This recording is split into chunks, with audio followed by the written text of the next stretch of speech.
Florent Giraud, bonjour. Bonjour. Bienvenue, je suis ravi de te recevoir à la Maison du Tarot de Marseille. Merci de nous accorder cette interview. C'est avec grand plaisir en tout cas. Eh bien, plaisir partagé. C'est important pour nous de te recevoir parce que le Tarot de Marseille et toi, c'est toute une histoire et c'est pour ça que je voulais qu'on en parle aujourd'hui avec toi. Cette venue ici, qui est entre nous aussi une rencontre récente. Tout à fait. Hein? Aussi récente que mon activité d'ailleurs. C'est vrai, hein, t'as commencé quand? C'est tout récent, c'était en mars dernier.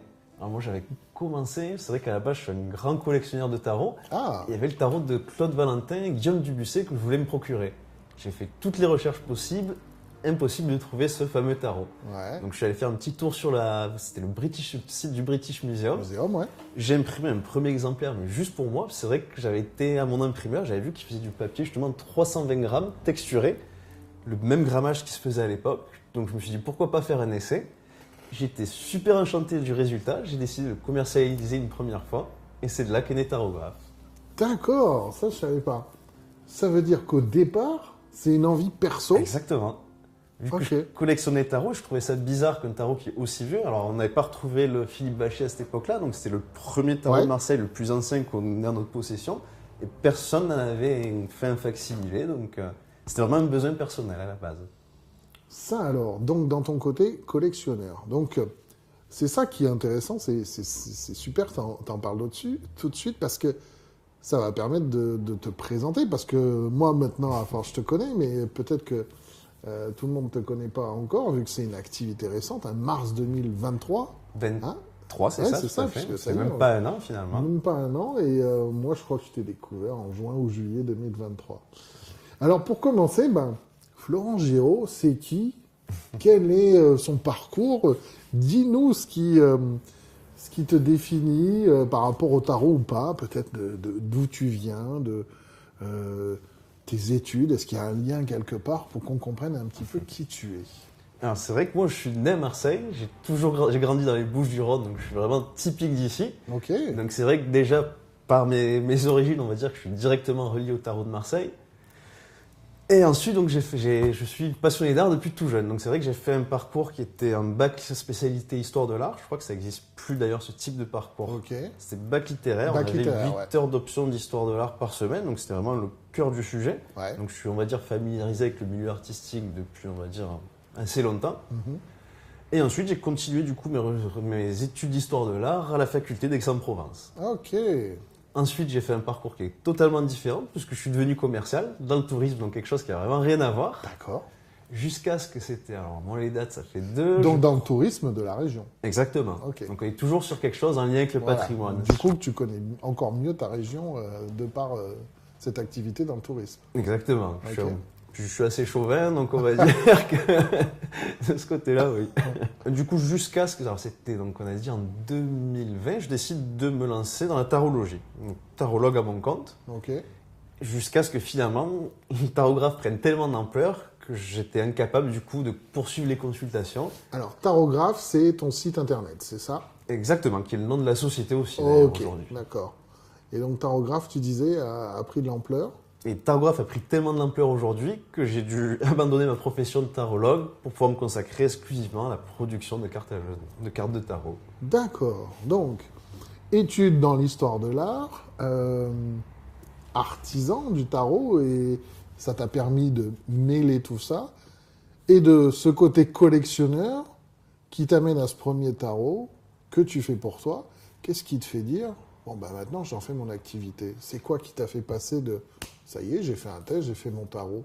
Est-ce que tu avais déjà dans l'idée peut-être d'aller... Pas du tout. Ah, voilà. Alors, Non, qu'est-ce c'est qui a fait vraiment que... tombé comme ça. Donc c'est vrai, du coup, j'ai imprimé donc, le premier test. Donc c'était Claude Valentin, Guillaume Dubussé qui est Ouais. ici. Ouais. Et c'est vrai, quand j'ai vu le résultat, je me suis dit, là, on a quelque chose. On est vraiment sur un papier qui... Le premier que tu as sorti était proche de cette version finale. Ah, c'était Tu l'as exactement très le même. peu, tu l'as pas retouché. Alors, aussi, je l'ai retouché. Moi, j'ai retouché une première fois le jeu. Ouais. Mais depuis, je ne l'ai pas remodifié. Donc Ouais, en fait, c'est ça, la en fait. version que je commercialise aujourd'hui de ce tarot, c'est la même que j'avais fait juste toi. pour mon usage C'est ça que je voulais personnel. savoir. D'accord.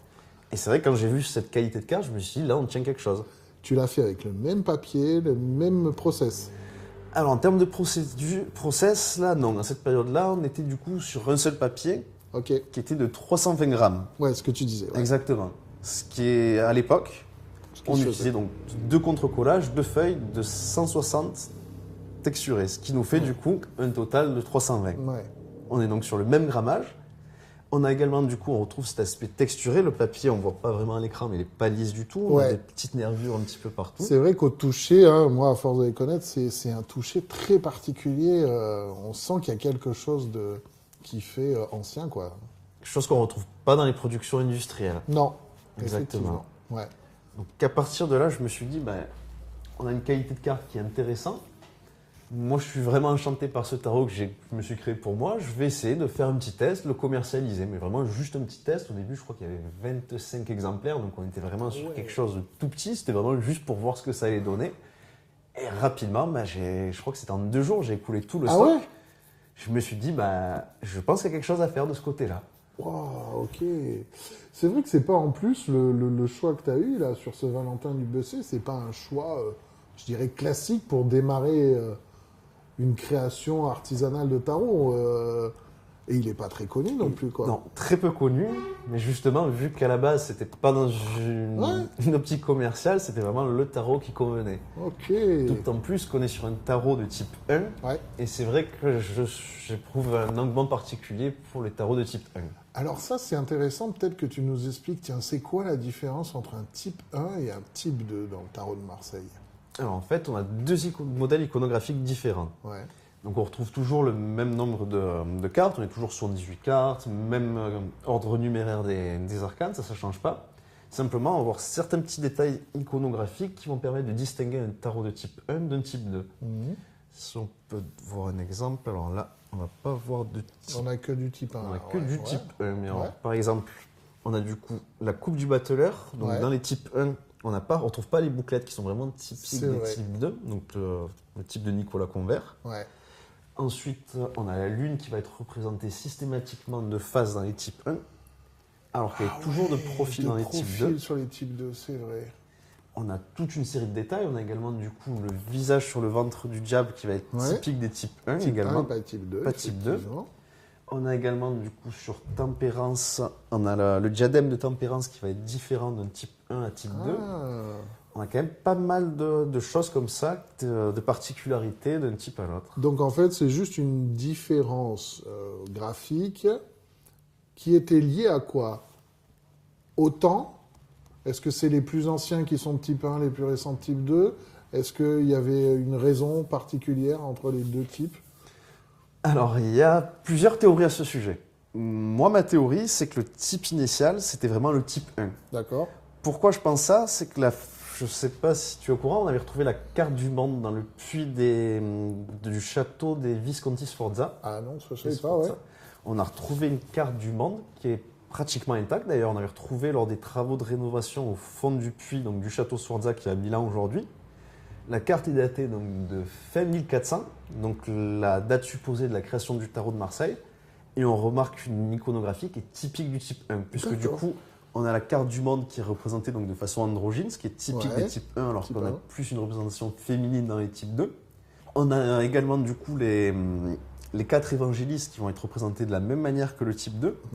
Pareil au niveau des objets, on voit que du coup dans les types 2, elle va tenir une baguette et une fiole, alors que dans les types 1, il tient comme une sorte de dague en fait, comme une sorte de dague, et il est vêtu également d'une cape.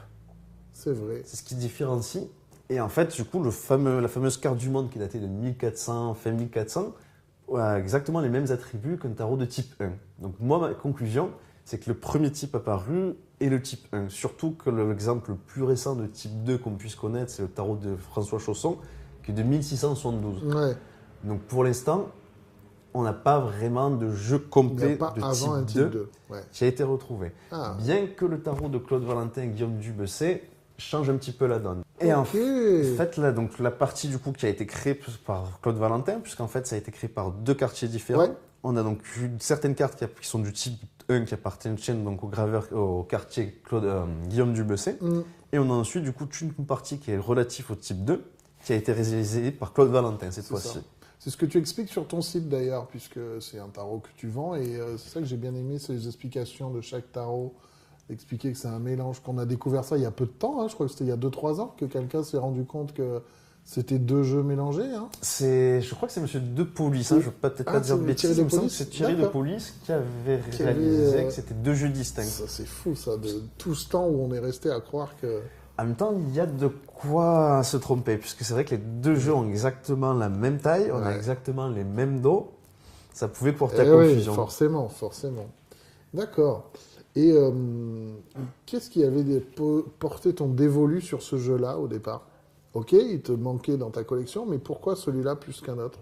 Parce que bizarrement, c'est un jeu qui n'est pas très connu. Mais Ah, avant c'était ça que justement tu qu'on cherchais. retrouve le Philippe Vacher, c'est le le plus ancien, ouais. retrouvé. C'est Bien vrai. qu'il soit incomplet vu qu'il Oui, est oui. disparaître. Mais Que ça peut faire discuter, mais c'est vrai que pour l'instant, c'est le plus ancien. Alors, il y a le Vacher qui est quelque part dans les airs, mais ok, c'est intéressant. Et donc, ça a été ton premier. Et t'en as fait combien, là, jusqu'à présent, des jeux de tarot? alors, j'ai donc ensuite, le deuxième que j'ai publié, donc c'était le Païen, Le Païen, ouais. donc Jean Païen de Le 1740. Jean Païen, hein, c'est Exactement, pas le Jean pas Jean-Pierre Païen. Ouais, donc c'est le... 1743. Ok, On est sur le 1743. ouais. Ensuite, peu de temps après, donc j'ai sorti le Nicolas Rolichon. Le Rolichon, c'est vrai. Donc celui-ci, donc qui est encore plus vieux, mais le jeu n'a pas été retrouvé. On n'a jamais retrouvé le jeu. On a retrouvé du coup uniquement un Larousse, des planches à graver qui a été publié dans le Larousse mensuel de C'est 1919. Mais le jeu, on l'a jamais retrouvé. Donc du coup, nous, la seule chose qu'on avait, c'était du coup simplement les contours. Mmh, Il n'y avait pas de couleur. ouais. Et moi, mon objectif, ça a été justement de le coloriser tel qu'il aurait pu être colorié à l'époque. Puisque justement, je me suis inspiré du coup du jeu de Philippe Vacher qui a été retrouvé. Ouais, c'est ce que t'expliquais aussi, ouais. Qui du coup, Mm. en termes d'années, on est vraiment similaires, puisqu'on a quelques années d'intervalle. Et du coup, j'ai reproduit du coup majoritairement les couleurs du Philippe Vacher sur le jeu de Nicolas Rolichon. Ouais, ok. Et oui, là, c'est vrai que c'est une supposition, parce que c'est un cas particulier. C'est dans le Exactement. Larousse de l'époque, quoi. Ça aussi, c'est faux. Ok, ensuite, il y a eu quoi? Par ordre chronologique, ensuite, j'ai restauré le Antoine Bourlion, Le Bourlion, ouais. qui n'avait jamais été restauré ni publié avant, donc un graveur, un quartier marseillais, Ouais, donc issu d'une famille de quartier quand même assez connue, puisqu'on a François Bourlion, je crois que c'était son frère, ouais. qui est donc, on a son jeu qui est incomplet, mais qui est entreposé à la Bibliothèque nationale de France, je D'accord. crois. Son père aussi est également un quartier connu dans Marseille, Ok. donc c'est vraiment une grosse famille très importante de quartier, les Bourlion. Ouais. Et j'ai fini donc ensuite par le Dodal, le Jean Dodal, c'est vrai. le Dodal de la BNF, puisqu'on avait Ouais, il y a déjà, plusieurs, c'est ça, on avait déjà le Dodal du British Museum qui avait déjà été commercialisé, mais pas celui de la BNF. c'est vrai. Donc moi j'ai commercialisé celui de la BNF.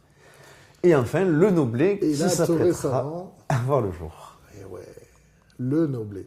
Donc, on est à, depuis le mois de mars, quand même, 6 jeux, quoi. 6 jeux, effectivement, ça chante pas.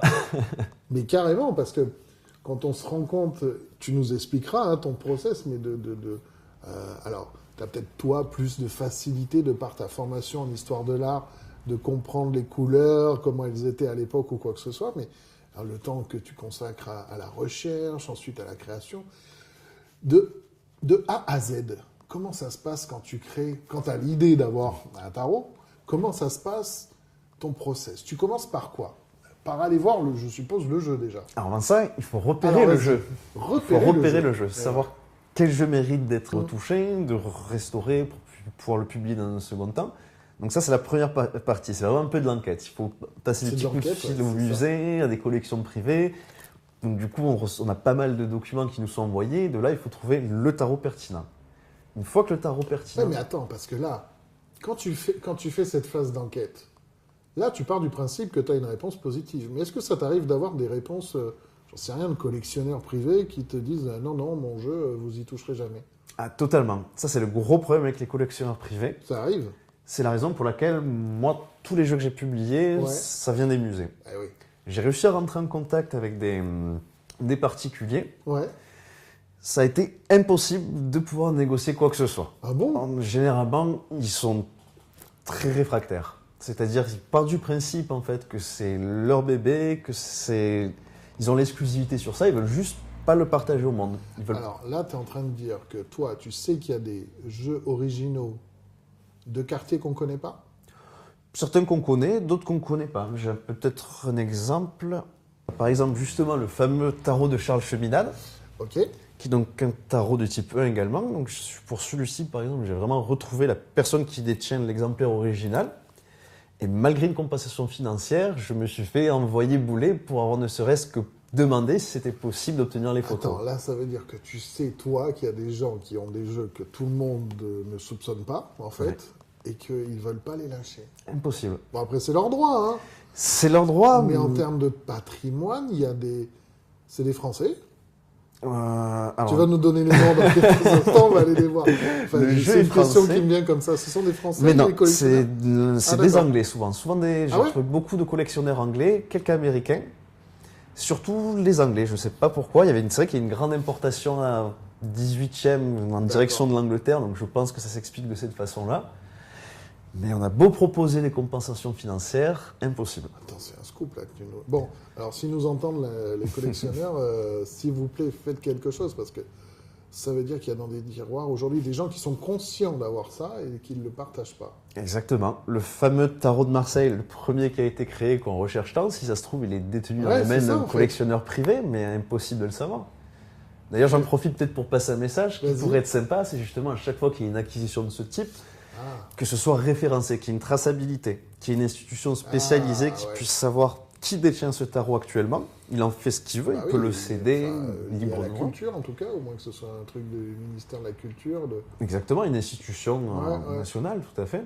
Et que ce soit documenté, qu'on puisse prendre les photos qu'on a besoin pour pouvoir justement faire des recherches historiques. Aujourd'hui, un historien ne C'est peut ça, pas... c'est de préserver le patrimoine parce que ces collectionneurs privés, si leur maison brûle, une inondation ou quoi que ce soit, Oubliettes.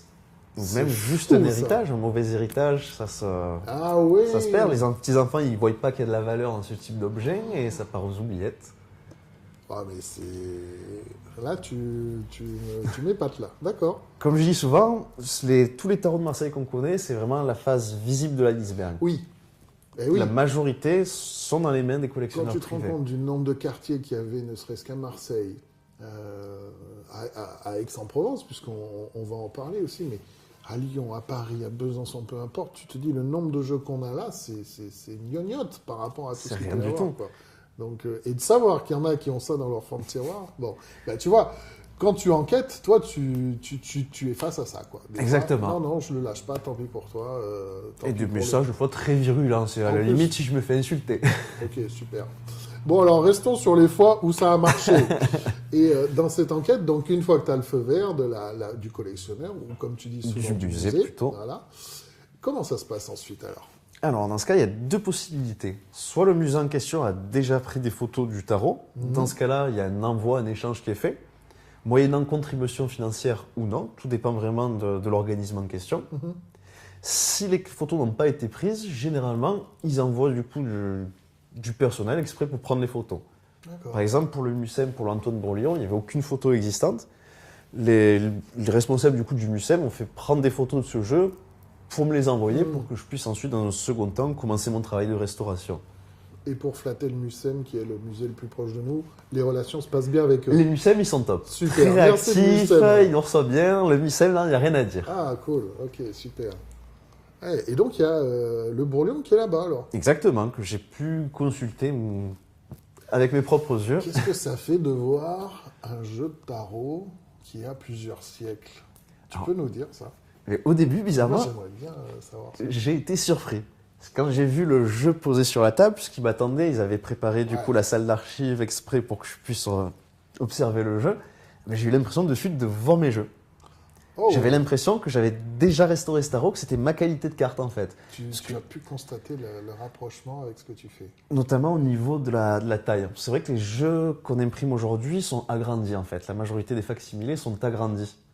Le tarot d'Antoine Bourlion est particulièrement petit, donc on est vraiment Ah, plus sur les dimensions que je propose c'est vrai, moi. ouais.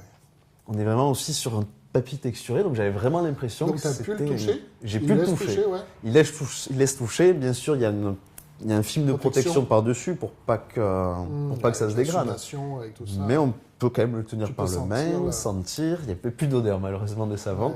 Oui, non, je disais sentir avec le...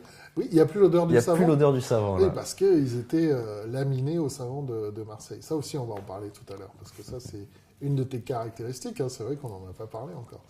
Ok, donc une fois que tu es au musée, tu le vois.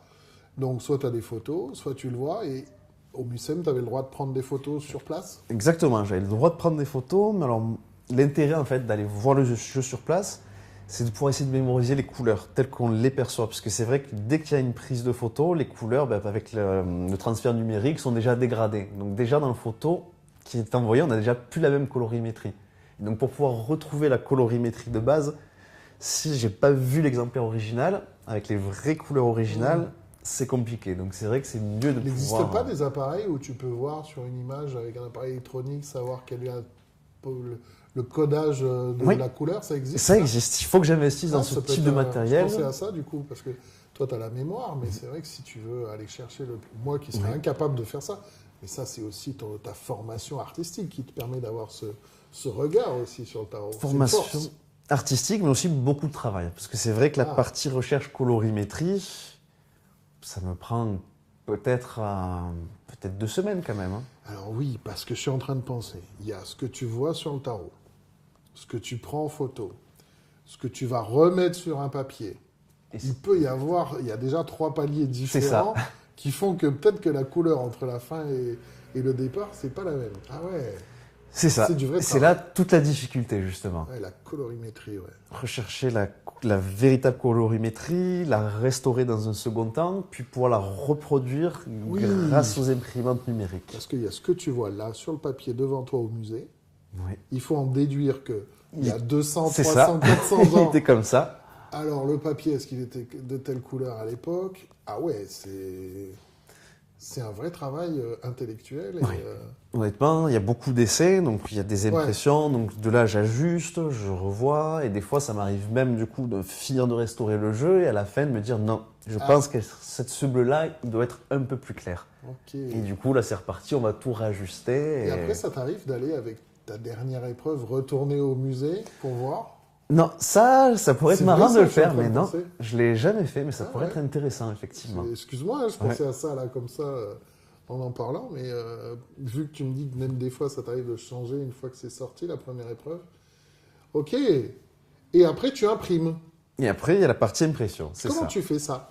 Alors avant, j'allais chez un imprimeur professionnel qui m'imprimait du coup directement les jeux sur un papier donc de 320 texturé. Aujourd'hui, du coup, j'ai investi dans le matériel pour pouvoir réimprimer par mes propres soins, Ouais. pour pouvoir justement aujourd'hui proposer du contre-collage avec 2 feuilles de papier donc en coton, papier artisanal français, texturé. Donc ça, c'est ton process depuis peu de temps, ça. Tout à fait, là c'est vraiment très récent, ça fait une petite semaine que c'est au point. Ah, ça c'est encore un scoop. Donc tu colles le papier et après tu l'imprimes, hein, c'est ça? C'est ça. Alors d'abord on va l'imprimer, une feuille qui va servir pour le recto. Ok, tu l'imprimes d'abord et tu le colles après. C'est ça. Ouais, excuse-moi, hein, je ne connais pas le process, c'est vrai, ok. Et après, donc une fois que c'est imprimé, qu'est-ce que tu as d'autre comme étape? Alors ensuite, une fois que tout est imprimé, donc on va faire le contre-collage. Ok. Ensuite, on va le laisser au moins 24 heures dans la presse pour qu'il puisse avoir un aspect plutôt plat, puisque c'est vrai qu'après le contre-collage, on a le papier qui est tout gondolé. La gondole, d'accord. Ouais. Au bout de minimum 24 heures dans la presse, l'idée, ça va être ensuite de passer le lissage au savon de Marseille. Donc là, c'est vraiment la partie la plus laborieuse. Ça prend énormément de temps. Ça, si je suis en forme, j'arrive à laminer un jeu en une journée de travail. Une bonne journée de si je suis en 8 forme. heures. Si je suis en C'est forme. physique? Ah, c'est très physique. Ah, on d'accord. va s'en rendre compte tout à l'heure. On va en faire? Ah, super, c'est tu nous as costaud. amené de quoi faire. Ok, merci, c'est cool. Ah ouais, ok. Et enfin, la découpe. Une fois que c'est découpé, on va le remettre une nouvelle fois dans la presse, puisque du coup, forcément, ça a bougé avec le lissage.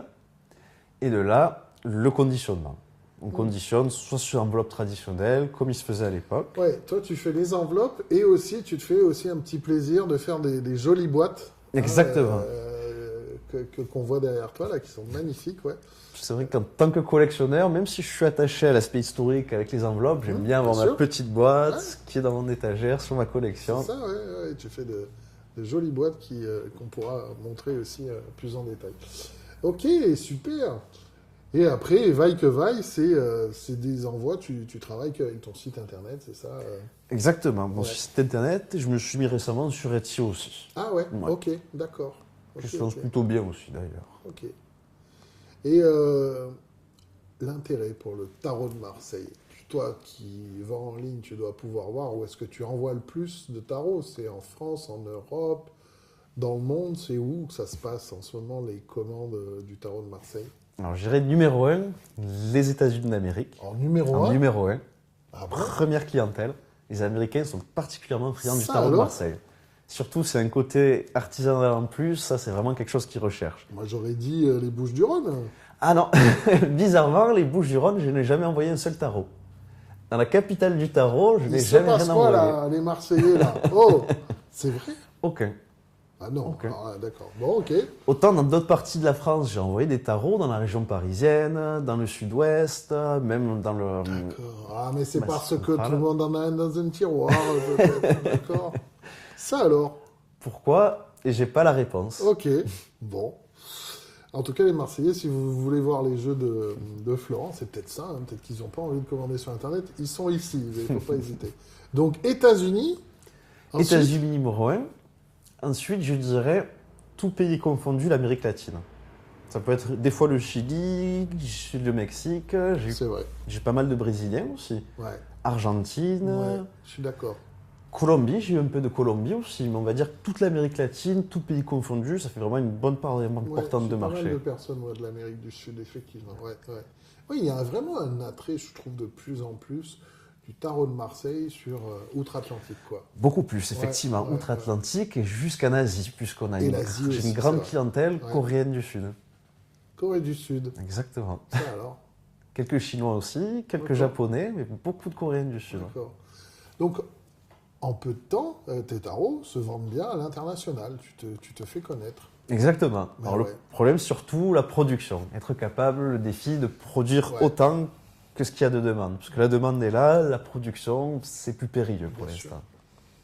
Ton point fort sur tes tarots, d'après toi, c'est quoi? Moi, j'ai ma petite idée, je dirai après, mais vas-y. Alors, d'après mes clients, parce que je vais me baser sur ce que disent Alors, mes d'abord tes clients. clients et après toi. Ça D'après- peut être intéressant.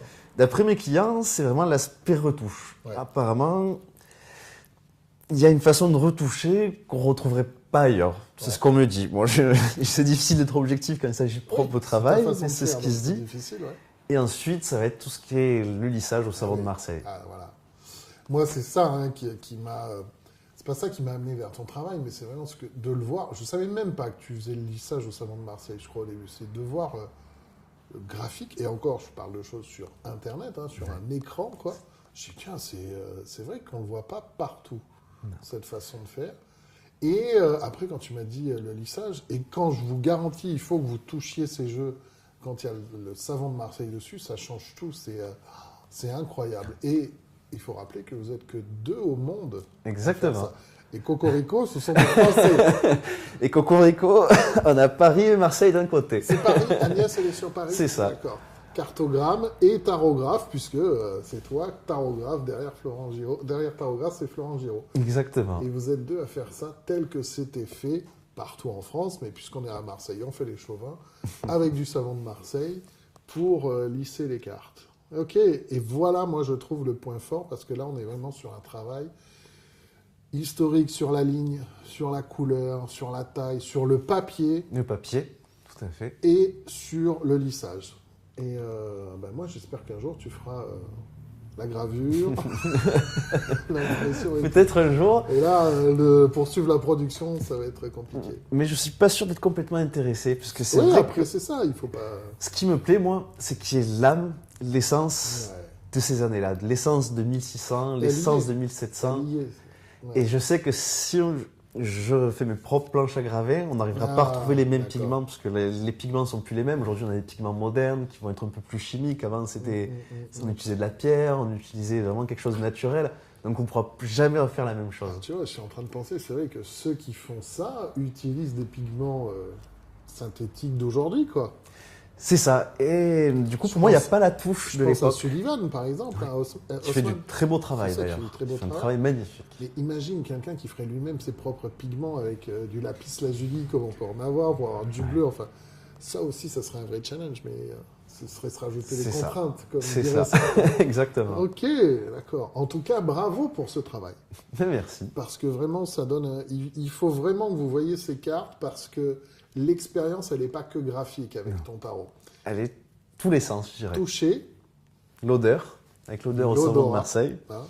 Et on pourrait même y aller au goût si on aime manger du savon, ça fait- Éviter. on va éviter.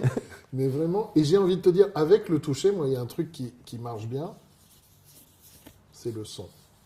C'est Le claquant de la carte. vrai que c'est quelque chose Tu que as j'avais pas pensé fait à ça attention. Non. Moi, je fais C'est très vrai. attention à ça dans les tirages parce que, et c'est pour ça que j'ai hâte de voir ce que ça va donner, les nouveaux papiers collés, etc. Parce que le claquant, il a quelque chose. Et je sais pas si ça s'entend, mais au toucher, il y a aussi l'ouïe qui est sollicité. Et vraiment, sur tes jeux, c'est ça qui est bien.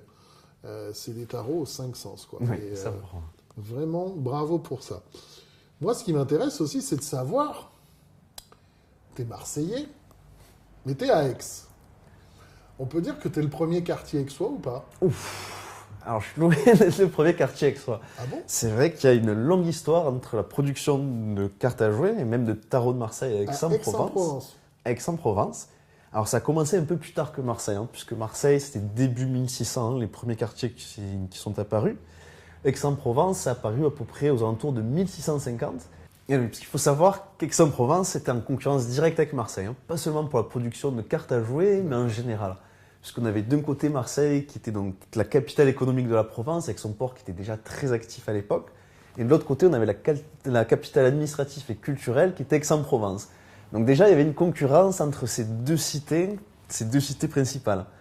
Et en termes de production de tarot, si j'ai un exemple, alors je ne sais plus quelle année c'était, hein, c'était fin 1600, il y avait 9 ateliers de maître quartier donc à Marseille et 8 à Aix-en-Provence. Ça peut donner un ordre d'idée, comme quoi c'était Équivalent sur une ville plus petite que Marseille. exactement sur une ville bien plus petite, un quartier près, il y avait autant de quartiers, quoi. Alors, donc si sur 2 siècles à peu près, on compte une centaine, 150 quartiers sur Marseille, ça pourrait vouloir dire qu'il y en avait autant à Aix. Au moins 130 hein, sur cette même période. Sachant que quand on dit un maître quartier, il faut Atelier. savoir un atelier, donc Ouais. avec plusieurs employés, avec une grosse production. C'est pas juste quelqu'un de son côté, dans son coin, quoi. C'était une grosse activité à Aix-en-Provence. Est-ce qu'historiquement, tu as fait des recherches Ah oui. peut-être là-dessus? C'est une grosse activité de la ville, les maîtres quartiers? Mais c'est simple, aussi bien sur Aix-en-Provence que sur Marseille, Oui. c'était un vecteur principal de l'économie. Ah, C'était, faut savoir, c'était des villes qui étaient vraiment de plus petite dimension à l'époque. Donc s'imaginer, donc, par exemple, 8 fabriques qui embauchaient 30, 40, voire 60 employés en fonction des plus grandes. Il faut s'imaginer d'un point de vue économique ce que ça représentait à l'époque. C'était Ouais. énorme, hein. On était beaucoup moins peuplé qu'aujourd'hui. C'était... Parce que les cartes aussi, c'est quelque chose que j'avais peut-être déjà évoqué, je ne me souviens plus, mais c'est l'un des principaux divertissements. Oui, à l'époque, oui, les cartes à jouer, Hein, c'était... les cartes à jouer, voilà, il n'y avait pas d'autre chose. Hein. Il y avait peut-être des jeux de société, les dés, je ne sais même pas si ça existait, tu vois. Donc, Si les dés, C'est ça vrai. existait déjà, mais c'est vrai que ça avait une grande ampleur. Mais Ouais. c'était mal vu aussi, par contre, les cartes à jouer. C'est pour ça qu'il y avait autant Ouais. d'impositions. C'était un peu comme les cigarettes aujourd'hui. Puisqu'aujourd'hui, justement, on carrément, impose une d'accord. une sanction économique sur les cigarettes pour pouvoir dissuader. Finalement, ça avait un peu le même C'est principe vrai, à l'époque c'est avec, vrai, t'as avec raison. les quartiers. Parce qu'on était quand même dans une époque où l'église était quand même bien présente, avait quand même pas mal d'influence. Donc, ouais, tous ces jeux d'argent en plus. Ouais. c'était mal, c'était ville, comme on disait à D'accord. l'époque. Ok, et donc Aix-en-Provence, il y avait des quartiers. Mais, enfin, je réfléchis, je connais pas tout le monde non plus, mais tu as des noms de quartiers qui seraient connus ou pas? Connu, non, moi j'ai quelques noms, dont Monsieur Rousset, il y avait Monsieur Louvain, je crois également. On a retrouvé du coup des cartes à jouer, donc des 56 cartes, on en a retrouvé un peu en pagaille, Aix-en-Provence. Ah ouais? Mais on n'a pas retrouvé de tarot de Marseille créé Aix-en-Provence. Alors, Ok. presque pas retrouvé. Pourquoi tu dis ça avec un petit sourire? Alors, j'ai réussi à mettre la main quand même sur 6 cartes. 6 cartes d'un tarot de Marseille fait avec Aix-en-Provence. Un jeu qui serait daté donc de 1600. J'ai pas la date exacte. On sait que c'est du 17e, mais j'ai pas la date précise.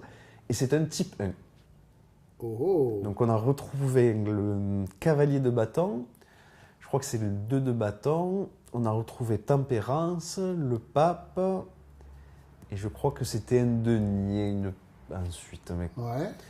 Donc 6 cartes, donc on sait que c'est 1600, donc si ça se trouve c'est même plus vieux que le Philippe Bachet, on ne sait pas, ça va être très difficile étant donné qu'on n'a que 6 cartes de pouvoir Et ouais, avoir t'as une que six datation. cartes là-dessus. On sait que c'est 1600, mais on ne peut pas savoir à quel point il est ancien. Ok. On sait que c'est un tarot de Marseille créé, créé Et Aix-en-Provence. tu les as vus, ces cartes? Alors, je les ai vus, j'ai vu les fichiers numériques pour l'instant. Ok. Là, je vais aller faire la Ah, tu vas aller consultation voir. fin Ok. du mois. Donc, Ok. Ah oui, tu balances des scoops. Aix-en-Provence, ça alors, ouais, donc tu nous as donné des noms et tu sais où est-ce qu'ils étaient, leurs ateliers? alors, les ateliers, ils étaient justement dans la rue Gaston de Saporta et Jacques de la Roque, Aix-en-Provence. C'est Ok. la rue perpendiculaire à là où j'habite, justement. Ah oui, t'habites là, J'habite dans à mais quelques t'es mètres de la rue des un peu Quartiers. comme nous, à quelques pas du panier, d'accord. Ah, il y a peut-être un truc de karma là. Mais c'est possible. Si ça se trouve, j'étais même dans ma maison. Ça se trouve, elle servait d'atelier de quartier à l'époque. C'est Parce une qu'on vieille sait que bâtisse du coup alors. c'est très vieux, elle est de 1700 ma maison. T'imagines? Ouais. Donc si ça se trouve, il y a eu des maîtres quartiers à l'époque, dans le pile poil là où je vis. C'est possible en tout cas. Purée, il y a des recherches à faire là-dessus. Il y a Ça, des alors. recherches à faire. On a vu, j'ai réussi à mettre la main sur quelques documents, donc des documents de succession. C'était réalisé à l'époque par les églises, c'était l'église qui faisait ça. Mhm. Et la cathédrale Saint-Sauveur à Aix avait justement consigné des documents de succession, C'est de celle pages qui est à vers chez graver. toi. C'est celle qui est Ouais. juste à 10 mètres de chez moi, Donc exactement. elle avait consigné quoi, tu disais? Des documents de succession de maître quartier à l'autre. C'est Ah, comme aujourd'hui, ils rachetaient, parce ça que- s'appelait pas fonds de commerce, mais c'était le même C'est principe. ça, c'était par succession. En gros, ils s'arrangeaient avant le décès du plus ancien. Exactement. Quand tu seras mort, tu veux bien me laisser des plaques. Donc dans la succession, mes plaques, mes moules vont à C'est ça. Les plaques, aussi D'accord. l'atelier parfois. l'atelier entier. L'atelier d'accord. entier aussi. C'est le fonds de commerce. Je sais pas si ça s'appelait pas comme ça à Ouais, l'époque, mais oui, c'est. j'imagine. En tout cas, ils transmettent soit l'atelier, soit des plaques. Waouh. Et les mariages aussi, je suppose? Et les mariages aussi. Ah ouais, c'est grâce à l'état civil qu'on trouve des traces de ces ateliers. Parce qu'il y a peu de documentation sur le travail du quartier, la vie des quartiers au 16e, 17e, 18e. Il y a quasiment rien, quoi. Il y a d'Allemagne qui a fait ce fameux livre sur toutes les cartes, en plus pas que les tarots. Mais est-ce qu'il existe de la littérature Alors, c'est vrai qu'il y a effectivement d'Allemagne qui avait énormément écrit dessus. C'est Ouais. lui justement qu'il a consigné énormément de recherches sur les quartiers d'Aix-en-Provence d'ailleurs. sur les quartiers d'Aix-en-Provence? Sur les quartiers d'Aix-en-Provence, il a un j'avais bon pas fait gaffe petit dans le livre, paragraphe je ouais, regarde, ouais. avec différentes années, comment s'organiser, puisqu'en fonction des époques, c'était pas tout à fait la même. La législation n'était pas exactement la même qu'à Marseille non plus. Elles évoluaient tous les 5-10 ans. Ah, c'était pas forcément la même Non, avec c'était Marseille. pas la même. Et d'ailleurs, je crois que c'est à cause d'un problème de législation que les premiers quartiers aixois sont apparus d'ailleurs un peu plus tard. Ah, ils étaient peut-être pas libres de le faire en même temps que les Marseillais, Non. quoi, tu veux dire. C'est exactement. Alors, C'est fou ça, d'accord. Et justement, par rapport aux fameuses cartes que j'ai retrouvées à Aix-en-Provence, elles ont été retrouvées par la bibliothèque de la Méjam d'Aix-en-Provence, qui les utilisait comme intercalaires pour séparer les documents de bibliothèque, Ils en fait. utilisaient des cartes du tarot de Des Marseille. cartes comme du tarot de intercalaire. Marseille de 1600 qui servaient pour séparer les documents. Alors, entre les collectionneurs qui veulent pas lâcher leur jeu de tarot, à l'époque on s'en servait comme intercalaire, comment on a réussi à en trouver des jeux à ce point-là? Ok, c'était utilisé vraiment pour tout. Pour tout. Je sais pas si tu avais vu dans la vidéo précédente, dans les couvertures de livres, De livres, pour c'est ça. solidifier. Ça alors. Et là, c'était le cas. C'était des intercalaires. Exactement. Des intercalaires, donc c'est pour dire tellement qu'on avait un foison, c'était un objet qui n'avait pas de Oui, valeur, du on coup. en avait plein, bah, tiens, on avait besoin de morceaux de carton, bah, tiens, on a ce jeu-là, on va le mettre pour dire à quel point ça avait aucune rareté, tellement qu'il y en avait en pagaille, quoi. Et nous, on est comme des dingues à chercher des C'est tarots ça, de Marseille, nous aujourd'hui on galère pour mettre la alors main qu'à sur l'époque, quelques ils se petites cartes. mouchaient dedans, quoi. Exactement. D'accord. Ça alors. Non, mais là, tu m'épates parce que je ne soupçonnais pas une telle activité à Aix-en-Provence, en parallèle de Marseille, à l'ombre de Marseille, du coup. À l'ombre, ben, non, Parce c'était que- pas à l'ombre, puisque c'était autant Oui, important non, à mais l'époque. Ce que mais- je veux dire, c'est que à notre connaissance aujourd'hui, À notre connaissance aujourd'hui, oui, tout vient, exactement. enfin, tout vient. On n'en entend parler que sur Marseille, mais Aix, moi de mon côté, je n'en ai jamais entendu parler, quoi. Ouais, après, c'est parce qu'on n'a jamais retrouvé de tarot de Marseille complet, parce que selon moi, je pense qu'ils sont encore détenus dans les collections privées. C'est vrai qu'on a des très anciennes familles qui sont très fortunées à Aix-en-Provence, et je pense que ça doit se succéder de génération en génération au sein de ces familles. Alors, appel aux collectionneurs, c'est fait. Maintenant, appel aux familles, si vous Aixoises. avez des jeux, vous savez que c'est du patrimoine, avant qu'il leur arrive quoi que ce soit, partagez-les avec Florent pour sauvegarder ça, quoi. Exactement. Mais c'est vrai qu'il faudrait qu'on profite de ces vidéos qu'on fait pour le rappeler, ça. Si vous avez des jeux, et même si vous ne savez pas s'ils ont de la valeur ou quoi que ce soit, n'hésitez pas à nous contacter, que ce soit toi ou moi, pour qu'on puisse voir, parce que peut-être qu'il y a des choses à soupçonner et que là, je parle vraiment de sauvegarde du patrimoine, parce que ça paraît rien comme ça, un jeu de cartes. Mais c'était la principale activité commerciale de la ville. Une des principales. Une des principales, voilà, du moins. Une des principales. Excusez-moi, j'ai dit là, mais c'est une des principales. Donc ça avait un vrai poids. C'est tout aussi important que... C'est pas parce que c'est sur des bouts de papier que c'est pas tout un travail derrière, quoi. Non. Vous, justement, c'est pour ça que je ne comprends pas pourquoi on n'a pas des documentations, tout n'est pas consigné, tout n'a pas été photographié. Tu crois que ça doit exister, ça ? Ça devrait exister. Il devrait y avoir justement une autorité compétente qui prend en photo chaque jeu. Et c'est bizarre qu'on n'ait rien trouvé à l'époque, quoi. Alors, tu nous as amené un livre en me disant, mais tu vas voir, il y a peut-être des choses qui vont t'intéresser. C'est celui que tu as devant toi. Est-ce que tu peux nous en parler ? Qu'est-ce que c'est ? Alors, du coup, comme je dis souvent, si on veut se lancer à créer des cartes selon les méthodes 17e, 18e, on ne trouve pas de tuto sur Internet. Non, ça va être compliqué. Ça, j'ai cherché, je n'ai pas trouvé. Alors moi, j'ai 3 sources principales. Le tuto de Florent.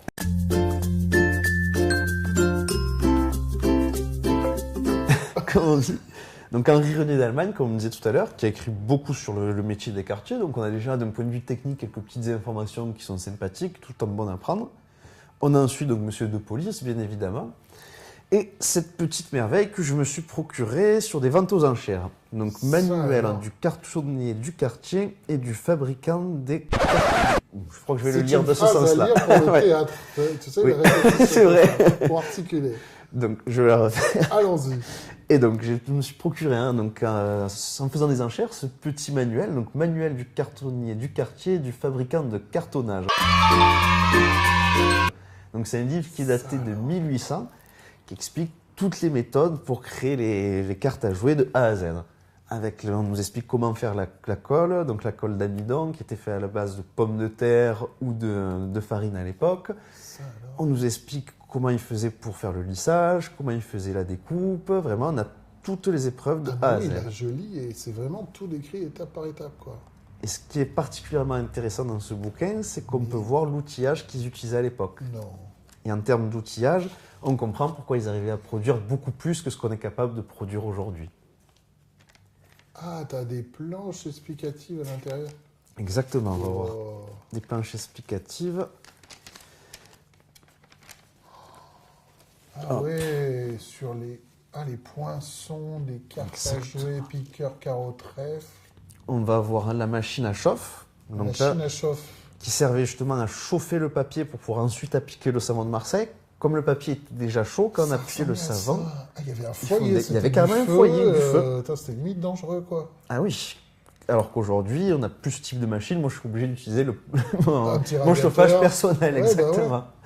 Pareil pour le lissage, donc on voit qu'on a une machine assez sophistiquée où là on mettait la pierre. La boule de pierre que tu fais pour étaler le savon sur la carte. Une fois que je n'avais pas compris que c'était les cartes qu'on chauffait. Moi je pensais que c'était le savon qu'on chauffait. Alors là dans ce manuel, ce qu'il dit c'est que c'était les cartes qui étaient chauffées. Tu vois, j'avais dans l'idée. Peut-être qu'il y en avait d'autres qui chauffaient le savon, mais en tout cas ici ils disent que c'était vraiment le papier. Comme ça imprégnait bien. Là c'est toutes les figurines qui sont évoquées, je suppose, dans le reste du livre, quoi, c'est ça, puisque je vois les numéros. Exactement, c'est ça. Il y a les figures qui... Et tu as trouvé ça aux enchères. Aux enchères. Tu sais que ça doit être... faut le mettre dans un coffre. Ça, ah oui, ça, je pense que je vais bien le garder précieusement. Le manuel du cartonnier... Du cartier.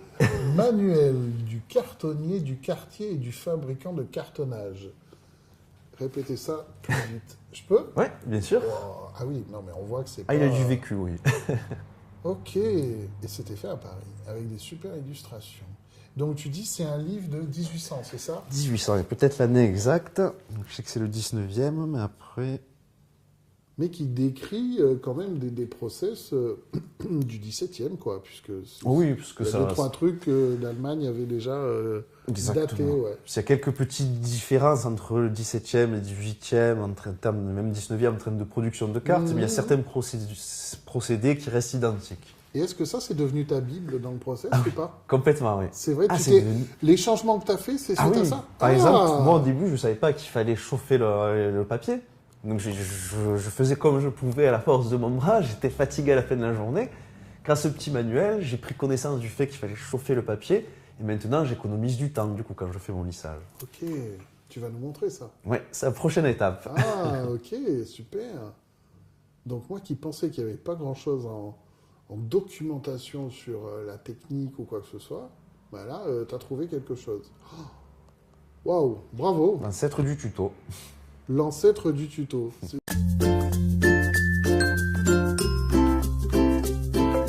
C'est vrai que c'est plus facile à dire tuto que manuel du cartonnier. Ouais, clairement. De cartonnage. Oui, il parle du tarot ou il parle de tous les jeux de cartes là en général? Et puis ils font des allusions au tarot, Ouais. mais c'est vraiment la méthode de fabrication des cartes à jouer qui est finalement la même, que ce soit un jeu de 52 cartes que qu'un jeu de tarot, quoi, finalement. D'accord, ok. Et toi, si tu avais un jeu de tarot à faire, celui que tu aimerais vraiment faire, ça serait lequel? À moins qu'il soit déjà fait peut-être. Mais... Et le tarot d'Aixois. Le tarot de Marseille fait à Aix-en-Provence. Comme je suis assez attaché à la ville d'Aix-en-Provence, et au fond de moi, ça me révolte qu'on n'ait pas trouvé de tarot de Marseille fait à Aix-en-Provence, de tarot complet. Donc c'est vrai que ça me tiendrait à cœur de pouvoir le Par restaurer. rapport à ce que tu me dis, il y a 8-9 sur une même période ateliers entre Marseille et Aix. On sort que du tarot de Marseille, il n'y en a pas un seul aixois, quoi. Après, Marseille, c'est une ville plus populaire qu'Aix-en-Provence, donc je pense qu'il y a plus d'échanges qu'à Aix-en-Provence, où il y a plus une bourgeoisie, ça reste peut-être dans les mains de particuliers. Oui, parce qu'en termes de production, il n'y aurait pas de raison qu'ils en fassent Pas de moins. raison. Ah non, c'est...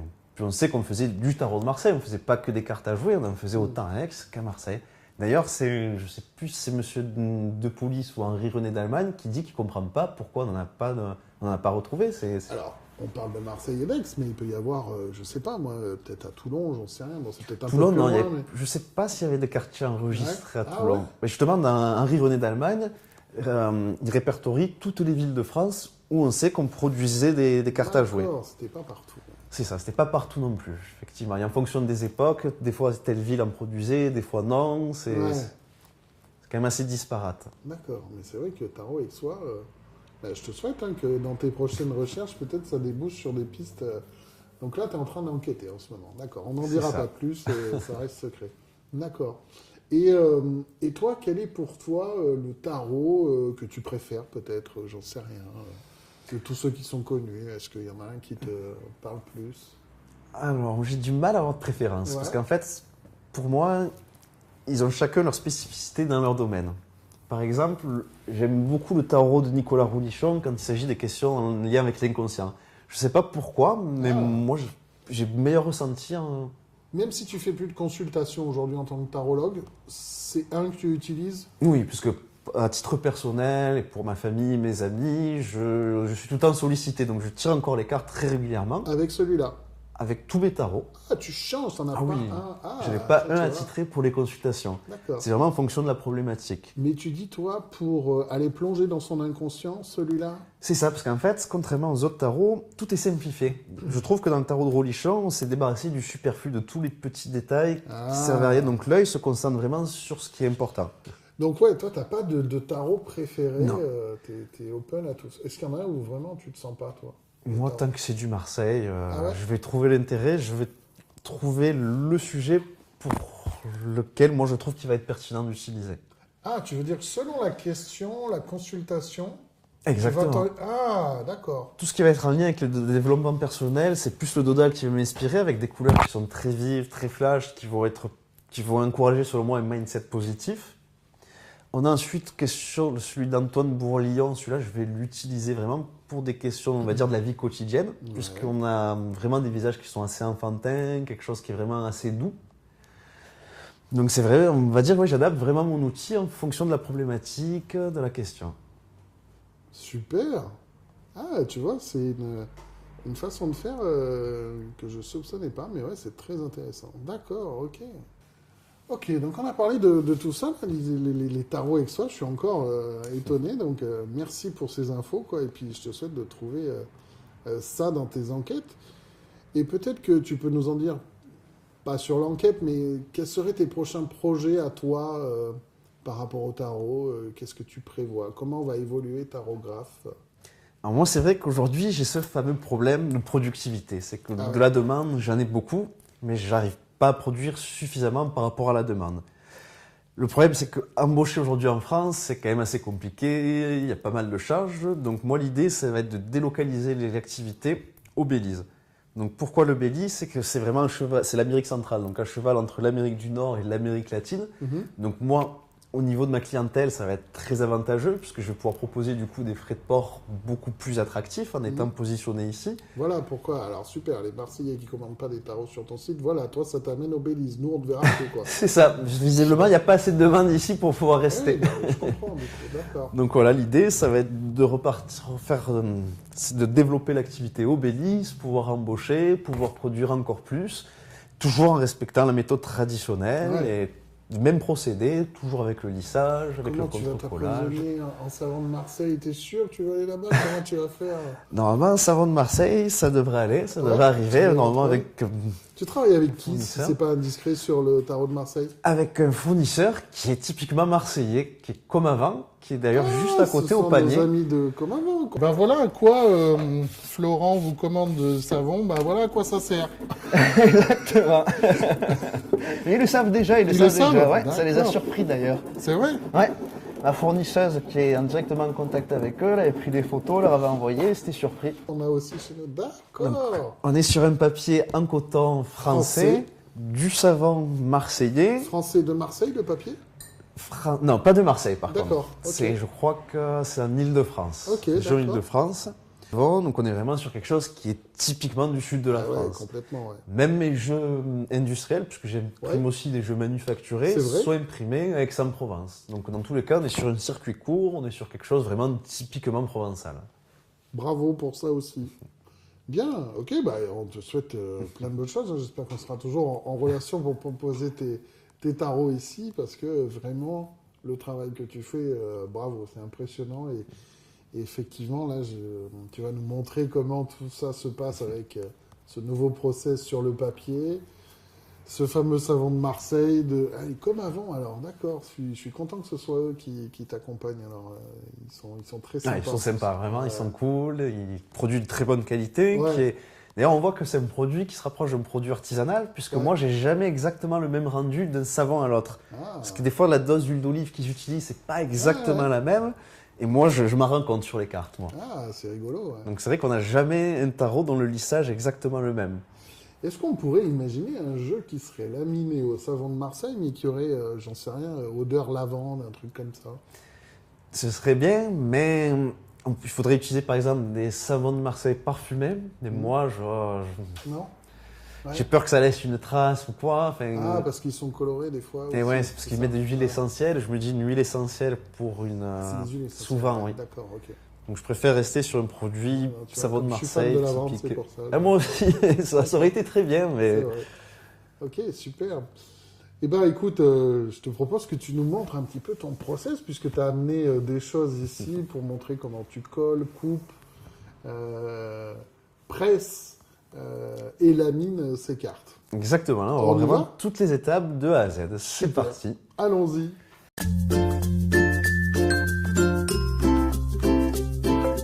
Alors Florent, on y est. Ça y est, nous y est.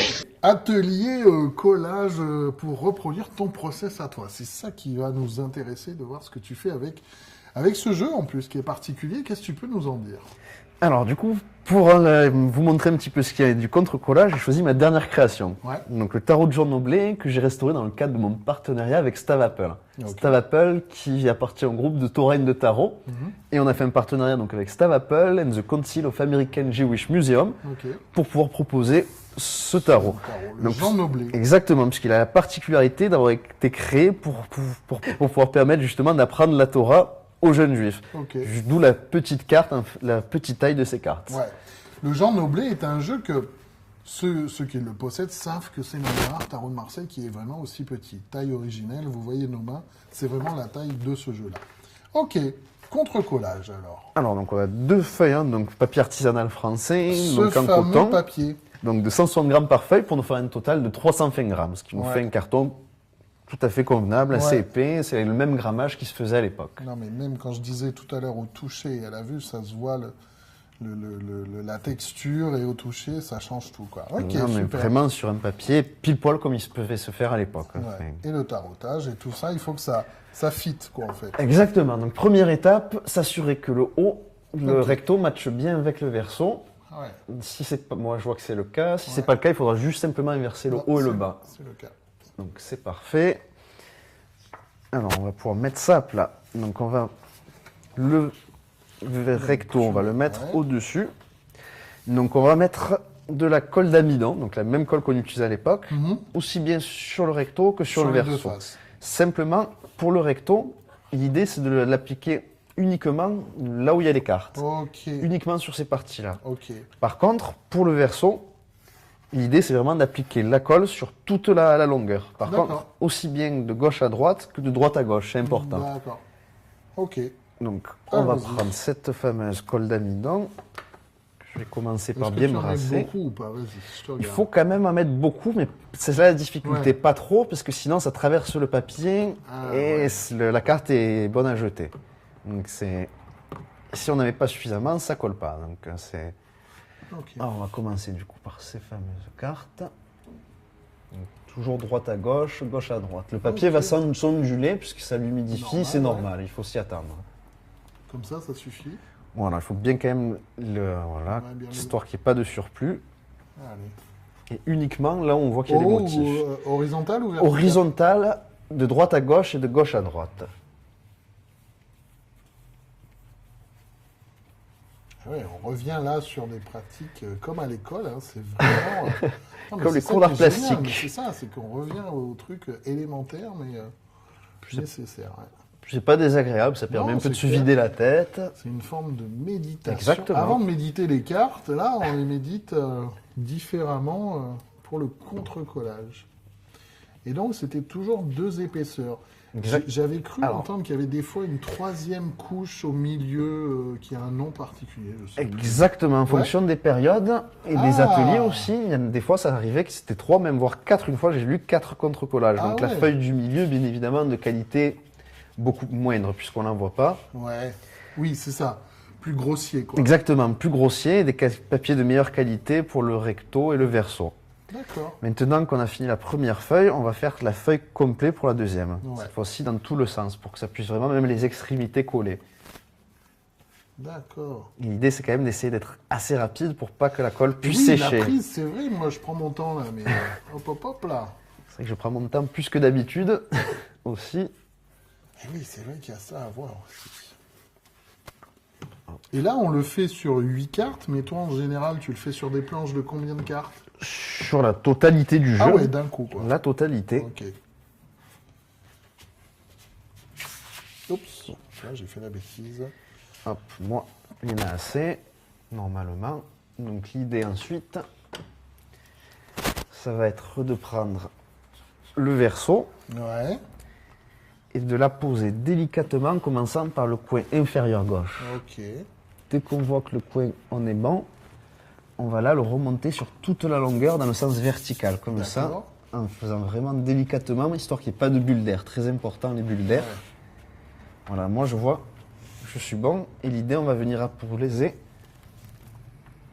de bas en haut, que cette extrémité Ouais, que pour l'instant. celui-là, là. Voilà. Et après, Délicatement vers le haut, je suis pas droit, là. en essayant de ne pas faire de bulles d'air surtout. Non, je suis pas du tout dessus, là. Tu vois, c'est vraiment un coup à prendre. Et pendant ce temps, ça sèche. C'est ça. Hop. Voilà. Et là, Ah ouais, tu vois, je suis pas là. oh, si, ça y est là, ouais. Ouais. Juste voilà, comme ça dans un premier Comme temps, ça. qu'il y ait que cette partie-là. Et l'idée, c'est de venir ensuite apposer délicatement.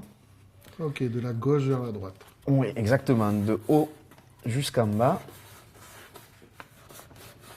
histoire d'éviter les bulles d'air. Ouais, comme si on mettait un sticker au mur, quoi. Oui, là, exactement, c'est le même fonctionnement. Et voilà, et on va venir On l'a fait. Voilà. Ouais, moi je suis vraiment Et- pas droit. Après, Mais c'est comme tu as fait une marge derrière, c'est exactement. Normalement, même Il y si a on des n'est pas chances que tout ça à fait passe. droit, ça devrait pouvoir être bon. Donc le papier sera jamais droit. C'est normal. ça. Bon, c'est ma première feuille. Ok. Voilà. On a Du centre vers l'extérieur pour les bulles, quoi. éventuellement. exactement. Toujours de gauche à droite, de droite à gauche, toujours vers l'extérieur. Ça alors.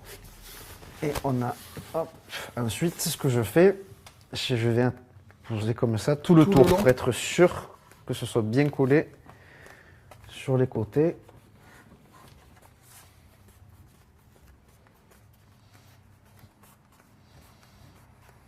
Donc toi, vu que tu as des planches qui sont assez grandes, là, à ce moment-là, pour manier, heureusement que le papier est épais, parce que... Alors après, moi je le fais toujours en A4. En D'accord. A4 pour que ça puisse rentrer dans la presse, justement. Ah, Vu que j'ai pas des grosses oui. machines de presse comme à D'accord. l'époque, qui étaient bien plus grandes. Donc moi je recoupe. Du coup, je travaille sur le A4. Et Yes. donc l'idée, toujours bien appuyer au sein de chaque carte, puisque Ouais. l'important c'est vraiment que les cartes soient collées entre elles, les bords ça allait un peu moins. Ouais, on sent la fraîcheur, comme tu Ouais. disais, ouais. Et c'est la colle qui vient s'appliquer sous les doigts. Donc, colle d'amidon D'amidon de maïs. de maïs. C'est la recette qu'il y avait dans le livre dont tu parlais tout à l'heure? Exactement, c'est une des recettes, puisque c'est avec Il y en a l'amidon. plusieurs. Il y en a plusieurs. Donc, vraiment, ça, c'est un nouveau processus que tu mets en place depuis peu. Depuis peu, exactement. Ce sera le doublé, ce sera le premier jeu commercialisé avec ce nouveau procédé qui est encore plus authentique et plus traditionnel. Quand est-ce qu'il sort? Alors, c'est une bonne question. Pour Ah, l'instant, pardon. il n'y a pas encore de date de sortie, D'accord. j'ai pas encore défini. D'accord. Je pense que ça ne devrait pas tarder. On va d'abord rattraper tout le retard de commande Ouais. et ensuite on verra pour le commercialiser. Voilà, donc on est bon. On va ensuite le passer sous la presse. Ok. L'idée, ça va être de passer les 2 feuilles sous la presse, les serrer vraiment au minimum et venir resserrer tous les quarts d'heure. Jusqu'à ce qu'on ne puisse plus du tout serrer. Et ensuite, une fois qu'on ne puisse plus du tout serrer, l'idée, c'est de le conserver pendant 24 heures sous la presse pour qu'elle soit aplatie. Allons-y.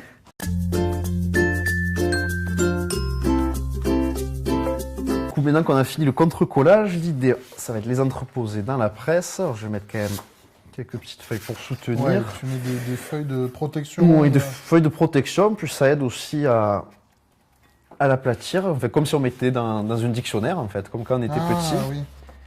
On mettait les feuilles récupérées dans des gros livres pour que ça puisse sécher et s'aplatir. D'accord. Donc là, on va mettre une première planche. Ouais. Donc on va pouvoir mettre déjà celle-ci. Donc là, l'idéal, on voit que c'est gondolé dans ce sens-là. Donc l'idée, ça va être de l'aplatir ok. comme ça. D'accord.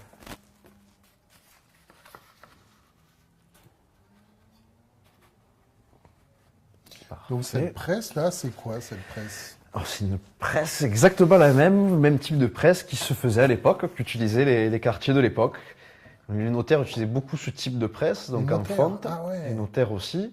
Je crois que ça date de 1800, quelque chose comme ça. Donc on est vraiment sur un objet qui danse un jus que T'as j'avais trouvé ça aux enchères encore. aux enchères. Aux enchères.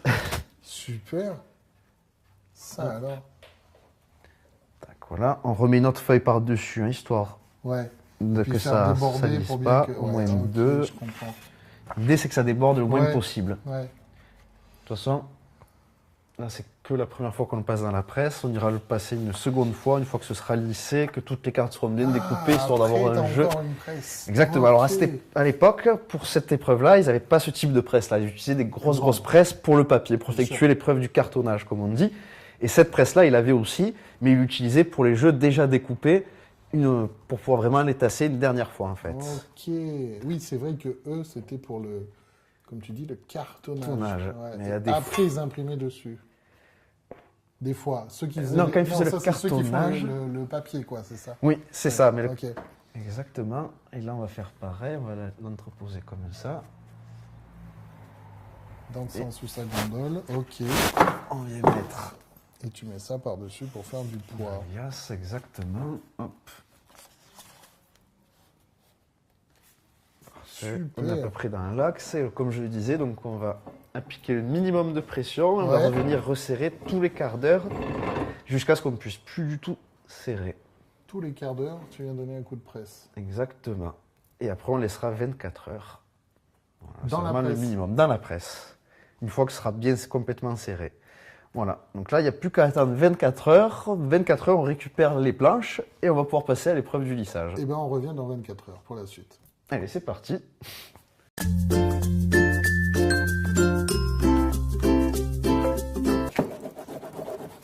En vraiment appuyant assez fort pour que vraiment il l'imprègne bien.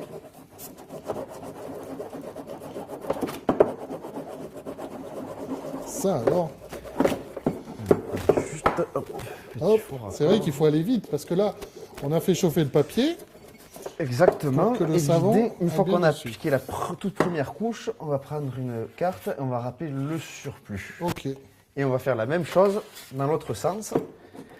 Et on va appliquer le savon pendant que les cartes sont encore bien chaudes Ça, pour qu'ils alors. s'imprègnent bien sur toute la matière. Alors, on comprend pourquoi eux, ils avaient une grande machine qui venait du plafond là, avec une pierre. Qui évite de Parce se que là, on fait que fatiguer. 4 cartes et effectivement, il faut appuyer. C'est ça. Donc maintenant qu'on a... Ah non, qu'un seul côté, que le... Ok. Ouais, pour commencer. Et quand c'est un coup dans le sens vertical Ok. et une autre Dans l'autre sens. une fois comme ça. Ah, moi, voilà. j'ai fait les deux d'un coup. Tu vois. Ok. Alors, non, pareil, on va enlever le surplus de cette couche, mais vraiment que ce qui est en trop. Hein. L'idée, c'est pas de venir gratter non plus. Mhm. Voilà, maintenant on a imbibé pour la première couche qu'on va laisser toujours dans l'autre sens au Ok, début. Parce qu'en- d'accord. L'idée, c'est de prendre une pierre circulaire Mhm. et de venir appliquer comme ça, très fort. Donc on voit que normalement, il y a des morceaux qui vont se détacher, d'autres qui vont s'appuyer. On voit que ça bouge un petit peu. L'idée, c'est que là, qu'il n'y ait Ah ouais. plus du tout de volume de savon, que le savon il soit 100% Imprégné lisse. dans la carte. Quoi. Il ne faut pas que ça se concentre de bosse ou de relief au toucher avec le savon. Ah oui, on le sent avec la boule en plus. Ouais. Il ne faut pas hésiter de temps en temps à venir souffler pour enlever le surplus. Ça alors. On voit qu'il faut appuyer bien pour que Ouais. l'action du savon puisse se faire, sinon... Savon de Marseille uniquement. Uniquement. Ils faisaient ça que au savon de Marseille. Alors, je pense pas. En fait, ils précisent pas souvent, ils disent savon. Ouais. Ils disent pas... Il n'y a pas tant de précision. D'accord. Donc là, on voit que c'est pas encore bon, parce qu'on voit qu'il y a des endroits, c'est encore blanc. Et tout. Donc l'idée, c'est vraiment que c'est plus du tout d'endroits blancs. Par exemple... Et là, on est plutôt pas mal. Là, on dirait. Là, voilà, il y a encore un Ouais, petit peu des c'est blancs. ça. L'idée, Ok. voilà, c'est qu'il n'est plus nulle part. Ouais, t'as le coup d'œil. Et là, c'est que la première couche. Ensuite, on appliquera la deuxième Ensuite, il y a une couche. deuxième de savon. Exactement. C'est D'accord. aussi dans l'autre sens. Ok. Ça alors. Ouais, je comprends mieux pourquoi tu dis c'est physique. Ah oui, c'est physique. Yes. Super. Et sur la pierre aussi, il y en a un peu quoi. Donc à la fin de la journée, on a un atelier qui est tout plein de savon. J'imagine, ouais. C'est pas un boulot un sali au moins. Non, c'est clair. Ça alors. Trop chouette. On est loin Qu'est-ce d'avoir que t'en fini. penses là, sur la première? Ah, peut-être. Regarde. Non, on mais touche. sur celle-là, là. Sur celle-là, on est bon. On est Celle-là, bon on est parfait. Allez, on fait On est l'autre. parfait pour la première couche. Et là, si c'est plus froid, c'est moins grave. C'est au début. Oui, quand c'est tu ça, mets surtout le- au début pour que ça imprègne. Pour qu'il pénètre bien le papier. Vu qu'on a un papier poreux, comme ça il va vraiment s'infiltrer le savon Eh fondu oui. dans toutes les petites rainures. Ouais.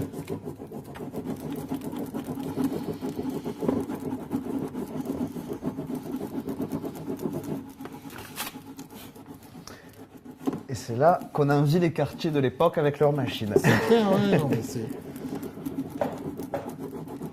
Mais en même temps, déjà, on peut sentir le toucher entre celles où c'est Qui pas ont été encore. faites, ouais. Ça alors, il y a encore une nouvelle étape quoi en passant cette pierre. L'avantage, Et c'est donc- qu'il ne peut pas y avoir de raté puisqu'on voit de suite si le travail est fait ou pas fait en ouais. fait. Ah oui, d'accord.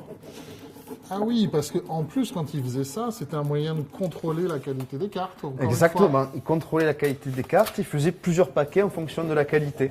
On D'accord. avait des paquets de mauvaise qualité avec plein de défauts qui étaient vendus vraiment pas cher. Et on avait les paquets, les jeux, donc où Ah tout bon était nickel et cela était vendu un peu plus cher. Ah Ah, c'est un peu le Too Good To Go de l'époque, quoi. Exactement. Rien ne Les se moins gaspille. jolis étaient moins chers et tout. C'est ça, ce qui était moins réussi, gaspillait pas, on jetait rien, on le revendait juste moins cher. Et des jeux qui étaient de meilleure qualité étaient plus chers. Exactement. Ça alors. Aussi, ils analysaient aussi bien la peinture, comment ça avait été fait, ils analysaient le contre-collage, le lissage. D'accord. Des fois, il arrive qu'il y ait des petits éclats, donc des endroits où ça s'efface un petit peu avec la colle. Dans ce cas-là, c'était Ah, ouais. mauvaise facture. Et c'était le maître d'œuvre, le contrôleur des travaux finis, qui analysait tout ça. Ça, Quelqu'un qui alors. était spécialement embauché pour ça. Et tu vois, tu disais des fois les pierres qui réagissent aussi. Ouais. Là, je viens d'avoir un petit morceau de Un pierre. éclat déjà Ouais. Ça veut dire qu'il y a la bonne pression. Ah bah oui, hein. C'est bon signe. Je sais pas si c'est trop ou pas, mais... Ah, c'est dis jamais que trop. Elle est collée à la table, vu que j'en ai mis derrière. Et je ne sais plus où est-ce que j'avais lu, il disait que pour que ce soit bien fait, il faut faire à peu près 80 fois 80 allers-retours par carte en Ah ouais. moyenne. Donc, Ah ouais, d'accord. Bon, heureusement que tu as pris le Noblet, c'est des petites cartes. oui. Je vous ai facilité la tâche. C'est clair. Et ben voilà, on est en train de laminer à Marseille un tarot, bon, on va pas dire de Marseille, mais de Paris, Et tarot de Marseille, de Paris. oui, de Marseille, de Paris, avec du savon de Marseille et un quartier marseillais aixois à côté de moi. On n'est pas bien là?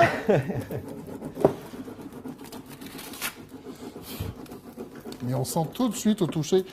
Quand je vous disais qu'effectivement c'est les 5 sens, là, le toucher, et en plus nous on a l'odeur là. Encore, il manque un petit Ouais, peu là, ça se voit. et un petit peu la justice. D'où l'importance d'avoir une bonne lumière aussi. J'avoue que là ça aide, ouais, effectivement. Et comme on voit aussi, les couleurs sont plus les mêmes déjà avec le lissage. Ouais, on le voit que ça bleu- redonne un éclat. Surtout Le au bleu a quelque chose là de très différent quoi.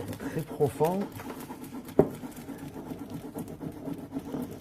Et donc ton savon, tu te sers de quoi comme savon? Alors, Une marque moi- particulière Oui, c'est... On peut leur faire de la pub comme avant? Oui, toujours Ah. le savon comme avant. Savon de Marseille, saponifie à froid. C'est ça, on les salue puisqu'on les connaît. On vend le savon ici aussi.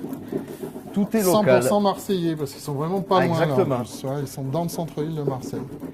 Dans le panier d'ailleurs, C'est ça. à quelques mètres. Et donc c'est l'ancêtre du pelliculage plastique et du C'est ça. vernis. Qui est arrivé au début du XXe siècle, c'est ça? Ou Le avant vernis Le pelliculage. Pelliculage, ouais, ça doit être le 20e. Avant, il y a eu le vernis, C'est effectivement. ça. Vernis, ça a commencé fin 1800.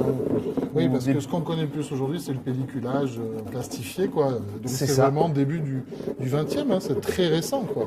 Aujourd'hui, fin du 20e, moi-même. hein. Parce que les anciens Grimaud, il n'y avait pas ça. Ah ouais? Et oui, il n'y avait pas 1930, tu penses, à partir du Paul Marteau? Ah, je pense qu'après, hein. C'est Ah bon les premiers, me semble Tu pas. vois, moi je pense. D'accord. Non. Ah, je crois que la pierre. Ouais. J'aurais cru que. D'accord. Avec l'industrialisation, tout ça. Ah, je crois que c'est encore plus récent, C'est maintenant, plus surtout récent. pour les cartes d'oracle, pour tout Ah ça. bah en oui, fait. oui, oui. Et Les les planches tarots dorées, tout ça, oui. Ouais. Et oui, il n'y avait pas d'enluminure comme ça hein, à l'époque. Je n'arrive pas encore bon. Et c'est là aussi qu'on voit si le contre-collage est bien fait. S'il est mal fait, ça saute. Ah oui. Avec la pression c'est qu'on met. vrai, bah oui. Et ensuite, avec mon doigt, je viens appliquer comme ça. Et lorsque ça va sécher, en fait, ça va donner une belle texture. Parce que là, il est encore humide, le savon. Et quand il va sécher, il va solidifier. Ah ouais, il y en a vachement. Ouais. Et ça va donner vraiment une impression comme s'il y avait du vernis qui était dessus, une sous-couche. Donc tu y mets ton ADN et tes empreintes digitales en plus. Exactement. Donc comment tu fais? Comme si tu... Ouais, quand comme on ça, était là, gamin normalement. avec le crayon à papier. Comme Qu'un si- seul coup, comme ça, Ok. clac, jusqu'à faire toute la carte. Ok. Et là, on a la première couche qui Et est c'est là appliquée. aussi où tu vois que ta qualité d'impression est importante parce que si tu fais ça avec une mauvaise Ah oui, impression, tout ça grave s'efface. et tout s'efface. C'est Là, ça. je peux vous dire qu'on appuie fort depuis tout à l'heure Ah oui. et que ça reste bien. Et le papier doit y jouer aussi beaucoup là-dessus. Oui, on ne peut pas faire ça avec n'importe quel type de papier. hein. Ça alors. Et maintenant, l'idée, c'est de rappliquer une nouvelle couche de savon, cette Dans fois-ci l'autre dans sens. ce sens-là. Et là, on n'a pas besoin de chauffer. Là, on n'a pas besoin de chauffer, non, parce qu'il est déjà, Ah, il est et déjà puis un peu chauffé ça à la... glisse. Ouais, à force de le faire. Puis même là, C'est on ça. sent que ça glisse mieux là. Donc là, il n'y a pas besoin d'en mettre autant que tout à l'heure. Ok. Tu l'as fait depuis le début sur le premier tarot que tu as fait ou Pas dès le début, mais Non. très rapidement. Ouais. Ah ouais. Très rapidement, j'ai proposé le lissage. Et comment tu as su qu'il faisait ça? Je t'ai pas demandé. Comment j'ai su? Ça devait être ou en lisant du Thierry de Police ou du Henri René d'Allemagne, soit un, soit l'autre. D'accord, c'est fou ça. Ça rend la relation avec le tarot très intime. Quoi. Ah oui, là, on un le rapport, touche, tu l'as dessiné, tu l'as colorisé, tu l'as imprimé, et là tu le... Ah, c'est comme un bébé. Ouais, c'est ça, ouais. Ouais, et c'est vrai qu'on a une texture de papier maintenant qu'il n'y a plus rien à Oh voir. là Quoi. là, ouais, on sent le maître là. On voit comme s'il y avait du plastique dessus, alors C'est qu'il n'y fou, a pas de ça. plastique. Ah ouais. Alors, on peut comparer avec un jeu qui n'a pas été encore lissé. Ah ouais, quand C'est tu plus pareil. reviens au papier là. Ah, on dirait que c'est pas le même papier qui Non, est c'est utilisé. Alors que pourtant, Et les couleurs. les couleurs plus, aussi. Plus vives, plus à gauche, tu vois là. Ouais. Bleu comme il est. Il a l'air plus C'est vrai. turquoise presque, alors que là il est bleu. Un bleu bizarre. Ouais. Heureusement, à la caméra, je suis pas sûr que ce soit le genre Ouais, de tâche qu'on c'est- puisse voir. Non, mais ça se voit vraiment là, Aloïse, là-dessus. Le nu, c'est flagrant. Ouais, c'est flagrant.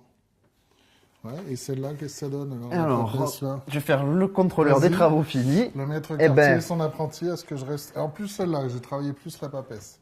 Honnêtement, c'est très bien. Ah ouais?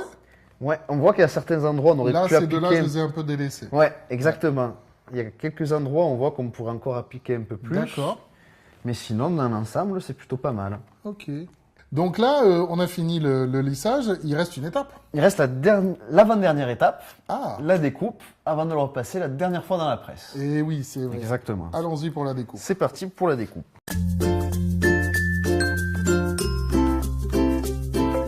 Alors là, on a sorti le massicot pour la découpe. Exactement. C'est parti donc pour la découpe.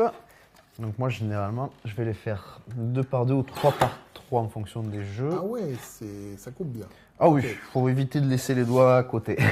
Ok, tu fais une feuille à la fois. Une feuille à la fois, oui, parce que Ok, c'est vrai que ça demande ouais. quand même pas mal de précision. Puis après avoir passé des heures à lisser tout un jeu, c'est quand même dommage de foirer la découpe et de voir. Ah, l'avant-dernière Repartir. étape, ouais, ouais. Donc généralement je fais très attention. Et à l'époque, comment ils faisaient Alors ils avaient 2 types de ciseaux. Ils avaient du coup. C'est ceux qu'on a vus tout Ce à qu'on a l'heure vu tout à là l'heure. sur le livre. Ok. Ils avaient donc. Un, ça faisait un petit. Le premier, ça faisait un peu comme ça. Ouais. Ils avaient découpé grossièrement les cartes. Et il y avait une deuxième femme, c'était souvent les femmes qui étaient à la découpe, une Ouais. deuxième femme qui avait du coup un massicot mais sous forme de ciseaux, De et qui elle ciseaux, venait ouais. affiner une deuxième fois les cartes Ok, pour avoir le donc produit fini. Une première fois en gros dans le bloc et C'est après ça. elles affinent. Ok, Et c'était d'accord. 2 ouvrières différentes qui faisaient D'accord. ces 2 étapes. Ah oui, parce que très nombreux dans les ateliers, quoi. Voilà, dans les gros ateliers, hein, Ouais, bien ouais, sûr. bien sûr. La couleur de la carte, c'est pas blanc. On voit que le papier est blanc, mais toi, tu mets la couleur du papier tel que c'était à l'époque. C'est ça, puisque le papier blanchi n'existait pas à l'époque. Enfin, Et il le ouais. blanchissait un petit peu, mais ils n'avaient pas les produits chimiques comme aujourd'hui, Et donc oui. c'était à peine blanchi. Et en gros, entre le moment où tu l'as imprimé, alors c'est vrai que maintenant il y a la colle, ça te prend combien de temps pour faire un jeu? Alors, si je compte l'étape du coup de l'impression, c'est une bonne question vu que le contre-collage est tout récent. Je pourrais pas dire. Ouais, tu Alors sais pas. avant l'étape du contre-collage, il me fallait une bonne journée de 10 heures de travail pour finir un jeu Un jeu. si je suis en forme. D'accord. Si tu es en forme. Parce Si qu'on je suis a en vu exactement. qu'effectivement, Il faut de C'est l'énergie. super physique. Parce que là, on a fait que 4 cartes chacun, mais il y a tout. Waouh. Et voilà la taille des cartes, quoi. Oui, en plus, là, c'est des timbres postes. Hein, par rapport Exactement. Si on compare Ça, par rapport à alors, un ouais. tarot comme celui-ci, il n'y a pas photo. Ça alors. Et là, donc, dernier passage sur la presse une dernière fois. Sur la presse, c'est ça, puisqu'on a vu tout à l'heure, même si le papier était complètement plat, avec le lissage, avec le chauffage, Ah oui, ça les a refait exact. gondoler. Ah oui, là, c'est vraiment tout. Et voilà, une fois qu'on aura découpé le jeu en entier, l'idée c'est de le repasser une dernière fois sur la petite presse pour avoir un produit vraiment fini, de qualité. Et après, enveloppe et tout et tout. Enveloppe, boîte pour ceux qui veulent, Ok. et ça part en poste. Est-ce que tu te définis comme quartier? Je pense que Ouais, oui, on peut c'est me ça, définir hein. comme quartier, tout à Ok. fait. Dans le sens où Le je fabrique dernier des cartes. quartier Aixois. Pas le premier, mais Eh oui, ça, je peux pas dire le premier. mais le dernier En probablement. tout cas, ouais. Est-ce que tu connais des collègues sur Aix qui font ça aussi ou pas? Ah non, Non, ouais, je me sens bien. Hein. je suis le seul. Ouais. quand est-ce que toi, tu vas faire ton jeu de tarot? Et alors moi, j'ai déjà commencé à faire le mien. Ah J'ai bon commencé il y a 2 ans. Puis en fait, je me rends compte qu'au fur et à mesure que mon tarot avance, je me rends compte que ça crée des interrogations et je fais encore des recherches. Et finalement, ça fait 2 ans que je fais des recherches, que je peaufine, et je pense qu'il me faudra encore quelques années pour sortir Ça ma va propre pas. version. Trop bien, dans 2 ans, tu nous sors ça. Normalement, si on est optimiste, Ouais, 2 ans, en Ah, étant ça, optimiste. c'est bon à savoir. Il y a quand même quelques arcanes qui sont finalisés d'ailleurs. D'accord. Alors moi, je ne sais pas dessiner, donc j'ai quelqu'un qui fait les dessins pour moi. Mhm. Et moi, je me charge de toute la partie colorisation via Photoshop. Ok. Ça alors, Voilà. on aura on a donc au final bien un tarot ex. un tarot ex-soi, tout à fait. À défaut Comment d'en on dit retrouver si un. ça vient de Belize On dit comment On dira ex-soi quand même. On dirait que ça- On dira ex-soi quand même. Super, ben merci de nous avoir montré cette étape de découpe. Et puis après, c'est la dernière étape Exactement. sur la presse. Puisqu'on voit que ça les a regondolés Eh oui. alors que les feuilles étaient Ouais. complètement Ça se voit plates. que là, ça part dans tous Là, les sens. quoi. voilà, il va falloir les Besoin repasser une nouvelle fois en presse, une de petite represser. dernière fois. Super. Alors, après toutes ces étapes, là, on a fait ton process, là. Exactement. C'est vraiment comme ça au quotidien. Au quotidien. C'est génial. Merci de nous l'avoir partagé.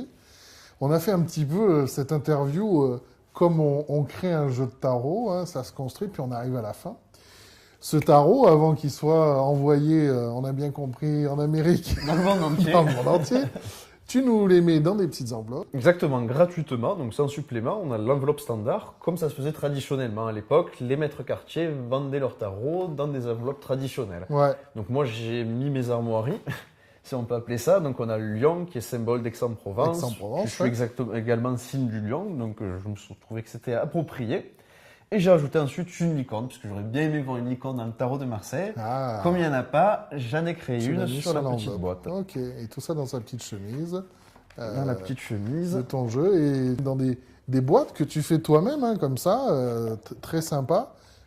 C'est ton petit plaisir aussi avec quand tu as pu récupérer les enveloppes, Exactement. mettre les enveloppes de chaque. Certaines, malheureusement, la plupart, j'ai pas réussi à les retrouver, donc on a dû innover. Effectivement, très jolie boîte avec des fois des petits montages là, comme les livres. Et ça, sur ton site, en fait, c'est vraiment la personnalisation de la commande. Exactement. On achète un jeu de tarot, on choisit si on fait le lissage au savon de Marseille ou pas. Alors, en fait, déjà, oui, on va choisir déjà le tarot, c'est du rolichon, du Voilà. bourguignon. Ensuite, là, c'est une update qui va arriver d'ici très peu de temps, c'est que j'ai repéré d'autres dos historiques pour chaque tarot. Donc l'idée, c'est que le client puisse personnaliser dans un second temps son dos. Le S'il veut tel dos tarotage. historique pour ce tarot ou tel autre dos historique. Eh oui, Puisque, par exemple, le païen, j'ai identifié 2 ou 3 dos historiques, le client pourra choisir son dos. trop bien. Il pourra ensuite choisir le papier, la qualité du papier. Donc celui que tu utilises désormais, celui que tu utilisais avant aussi. Un entre-deux, non, celui Ah, un d'avant entre-deux. qui sera fini. Tu l'as abandonné, celui-là. Exactement, D'accord, ce ok. sera un entre-deux. Ensuite, le client va choisir s'il veut avec ou sans lissage. Ouais. Il choisit ensuite s'il veut les coins arrondis ou garder les angles obtus. C'est une possibilité, on peut choisir sur ton site. Effectivement, ça, c'est bien. C'est ça. Donc c'est vraiment le client, il a le tarot tel que, en fonction de Ouais. ses préférences, il a vraiment ce qui lui convient. Super, super. Et ben ça, on a vu tout ton process et moi, je suis ravi de l'avoir montré aux gens parce que ça montre l'étendue de ton travail. Merci pour ça, bravo pour ça parce que on parlait de patrimoine, etc., entre des collectionneurs qui gardent leurs trucs, mais toi, tu montres, tu partages ce que tu fais, tu le fais en ce moment avec nous, donc merci pour ça, bravo. Et puis, qu'il y ait plein de tarots encore chez ce quartier, le dernier quartier aixois, dernier. qui est Florent Giraud, tarographe, sur son site, tous ces jeux. Ici, quelques jeux à lui, hein, comme on a vu que la production, c'est long à faire, donc au compte-gouttes, on vous propose ces jeux aussi. En tout cas, moi je tenais également à te remercier pour m'avoir invité dans cette superbe émission. Et Super. pour moi, c'est vraiment un plaisir de parler de mon travail, de ma passion, de ce qui m'anime.